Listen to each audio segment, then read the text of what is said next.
Damn, welcome back, unonight. And just like all of you been waiting for this, I am finally about to make my Aki guide. So a bit long awaited, a bit overdue, but then I wanted to make sure I actually knew what I was talking about when it comes to this unit. But then the thing is, she's actually a very simple unit to understand, and it's actually very easy to understand why she is such a good unit currently. So the first thing I want to talk about is her sub-skill rotation, because it is actually very important. It's one of the shortest, only 5 moves. Basically S1, which is double moon slice. This is a ranged, you see this, throws her sword. She doesn't throw her face at the enemy, right?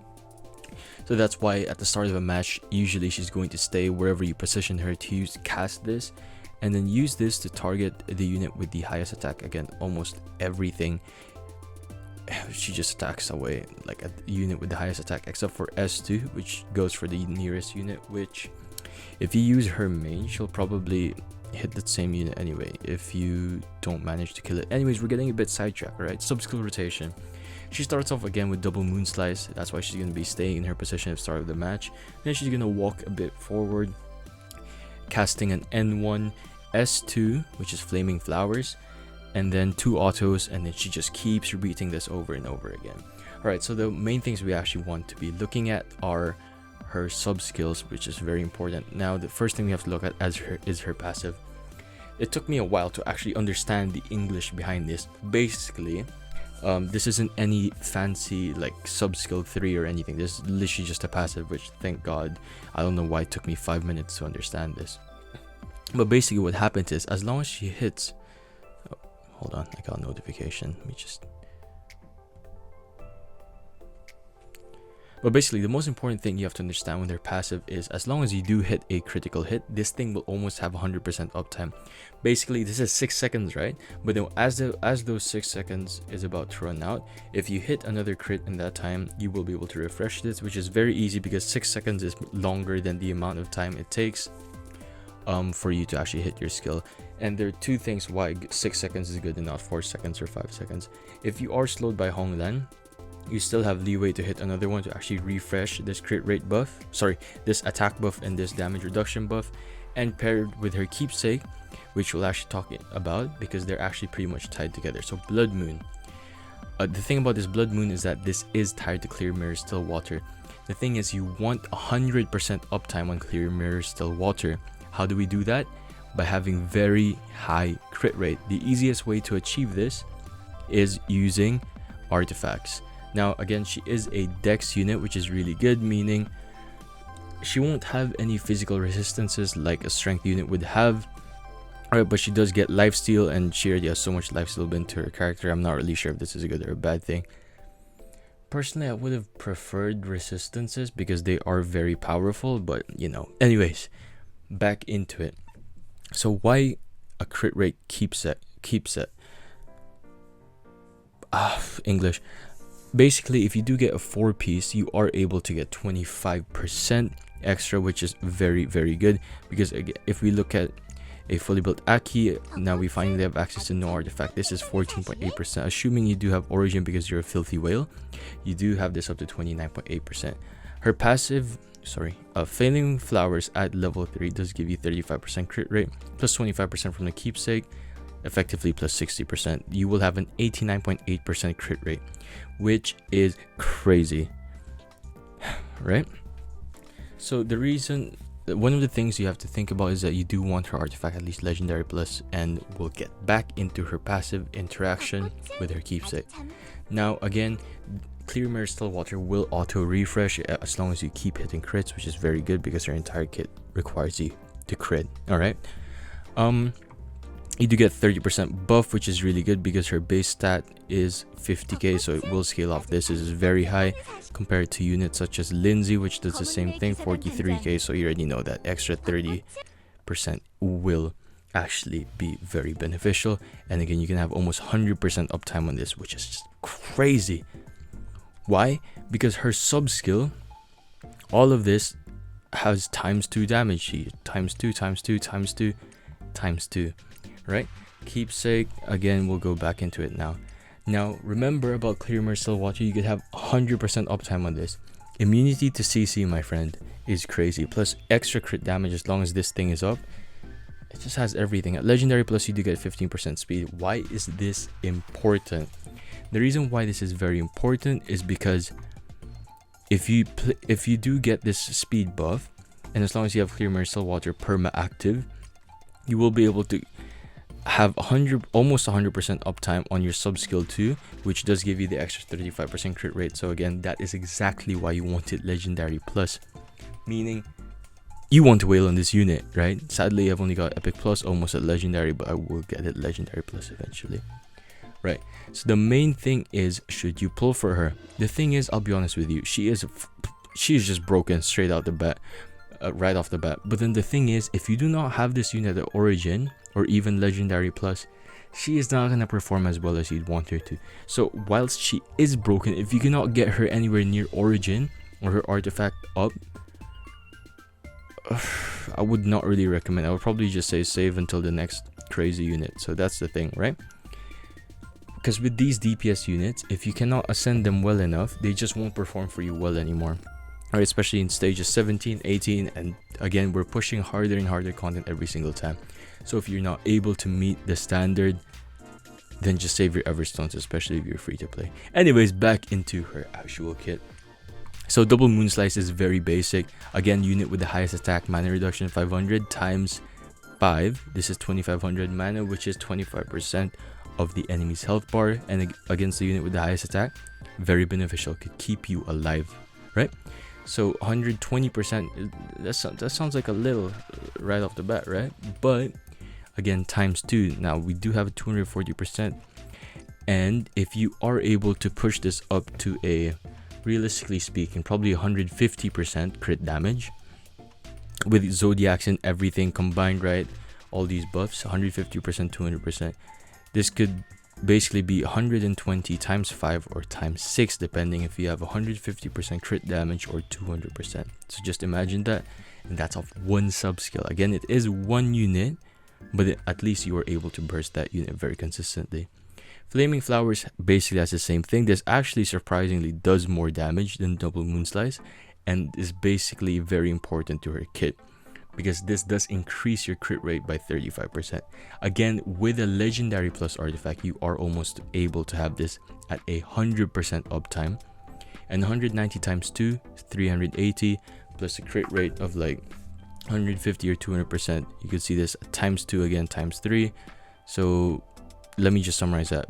You're probably gonna get 190 times 5 or times 6, right? Something like that. Or only times 4 if you only have 100% crit damage like me, right? Hopefully that makes sense to you.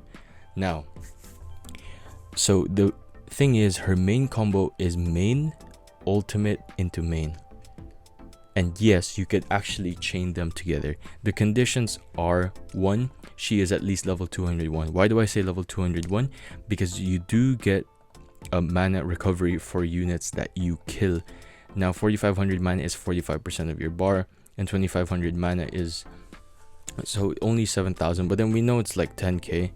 Like, just trust me, bro. It's just that you get mana from killing a unit, right? So once you are able to fulfill these conditions, main 2500 mana plus the kill, right? And then you use your ultimate right away, 4500, bing bang bong, you can almost pretty much triple kill. Now, why am I so confident that Aki can kill them? Because she is targeting the unit with the highest attack, and the unit with the highest attack, which is 99% of the, actually I'm not 100% sure, it's just the 80% of the time, would either be an intelligence unit or a dexterity unit. Now, why does this matter? The reason this matters is because of the fact that intelligence or dex units do not have any physical resistance. Let me just show you very quickly. So if I pull up a unit such as Catherine right now, she's strength. Let me just show you that strength unit. Her keepsakes on this and this do give you physical resistance. Now if I look at intelligence units, they get magic resistance over here. And then just like Aki, who is dexterity, she gets lifesteal over here. Now you're probably seeing something from interesting. Aki is a physical unit. How do we know? Well, bro, she has a sword, right? I'll just leave it at that. The reason why she bursts units really well is because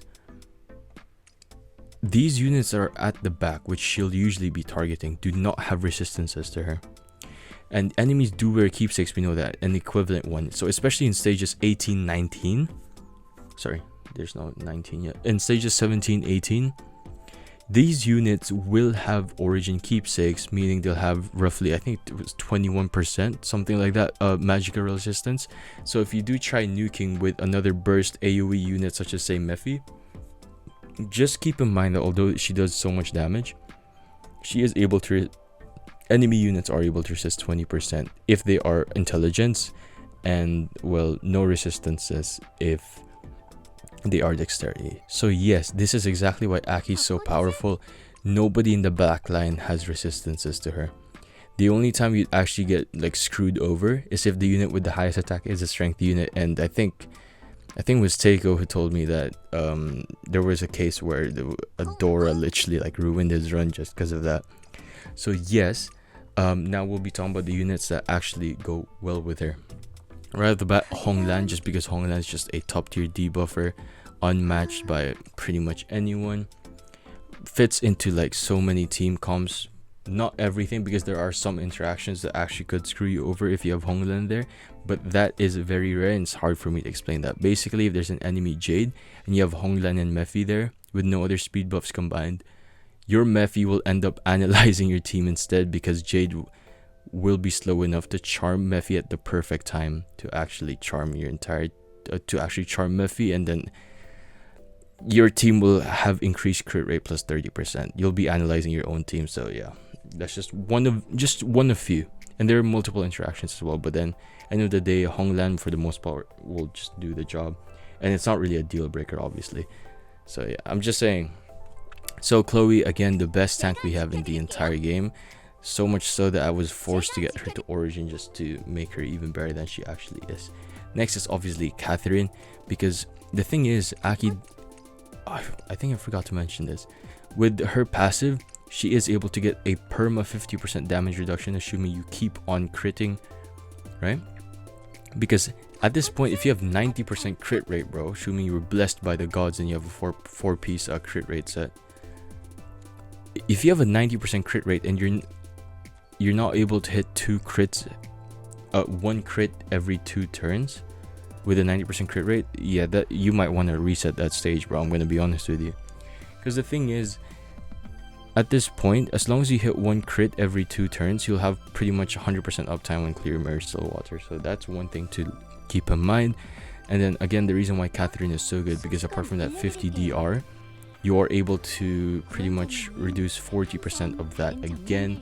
So basically, incoming damage, cut that in. If Aki is below 35% HP, you are able to cut down 40%, so that's 60%, and then cut that in half because the DR 50, you'll be taking 30% damage when you're below 35% HP, which is really good because Aki tends to stay in the back a lot, right? Another unit you probably want to be looking at is Naya, because they pretty much hit the same units. Naya would be able to peel the units enough for Aki to consistently one-shot, especially when your Aki is not strong enough yet. And then another thing you may have thought about is Vivienne. Thing is, Vivienne's speed buff doesn't last long enough to the point where she can actually help your Aki have 100% uptime. It's just more valuable at this point to just get extra crit rate. So I actually don't know why I forgot to mention Lindsay, but then Lindsay also pairs very well with Aki because they are just a bit similar. They're very different, but then when it comes to targeting the same units, they will usually target the same unit, if that makes sense. Again, highest attack. So they'll be at the back line at the same time. You'll have Aki face tanking and then receiving half damage, and Lindsay just perma dodging. Well, not perma dodging, but you get the point. Right, so you'll be really good at the enemy's backline together, keeping each other alive by maybe swapping aggro, because Lindsay does taunt, alright, with her autos. And yeah, so really good together, and pretty much the same thing what Naya does, but in a single target version. But then maybe, I mean, since Lindsay's multipliers are higher because she is single target, she may be able to help Aki focus down a single unit just to make sure that you do kill that unit. And they're both crit rate monsters anyway, they both want to crit. And well, yeah, they're both humans, and if you pair it with Catherine, you already have a guaranteed 3-piece, so they're very good together. You might actually be surprised to hear me mention this, but then you'd be using Mephi and Aki very sparingly together. Now, Mephi is very good because apart from having a defense rate of 30% to everyone, and the increased chance to take crits, and debuffing the unit with the highest attack, which is the target of Aki, it's just that their rotations are really not in sync. You might end up waiting for analysis, you might end up waiting for code banish, and while she does do enough damage by herself, you'd probably just want to end up using Hongland with her instead. Alright, and the reason is, although this does last 18 seconds, which is really long, and you have good uptime on this, problem is Mephi's rotation is actually so long that one cleanse, which is very common, one cleanse and this thing is gone, right? If you're too reliant on Mephi's crit rate buff to actually get your Aki to do crits, then your Aki probably just isn't invested enough, and she's probably not ready for the battlefield. Alright, let me tell you this, because you need to have, well, not really need, but you pretty much want to have Aki to have at least 45-50% crit rate before Flaming Flowers, right? So before her sub skill, you want it to have at least 50% crit rate, so that when you do get Flaming Flowers, you get at least 85% crit rate or 80% crit rate, which is, the odds of you missing a crit every other turn is so low that you, bro, if you manage to get Aki Origin, let's just say you have luck already, right? Let's just leave it at that. There's no way you're gonna get bad luck in the game as well. Code Banish is also good, but then, come on, bro. When you have Aki with so much crit damage already, what's 30% added to 150% crit damage? Is extra damage, but then this is one unit. Aki's going to kill 3 units straight, right? So, yeah, you probably just use Hongland. To be fair, I probably use Geo instead. But then even then, you probably won't be using them because, like I said, your 5th slot would probably just either be a Lindsay or a Naya. Probably leaning towards Lindsay because Naya will not give you the faction buff. So keep that in mind. Again, there's so many other units you could pair her with, but then she is somewhat limited at the end of the day because you cannot just put her into any team comp. So she is not as versatile as other units, but then when you do play around her, she is just otherworldly, right? So if this guide was helpful to you, then please do consider subscribing, because we'll keep on making content like this and keep making guides for future units. So with that being said, do join our Discord. We'd love to see you there. Come chat. We are very active and helpful. So that's it. It's been unonight, and I'll see you in the next one.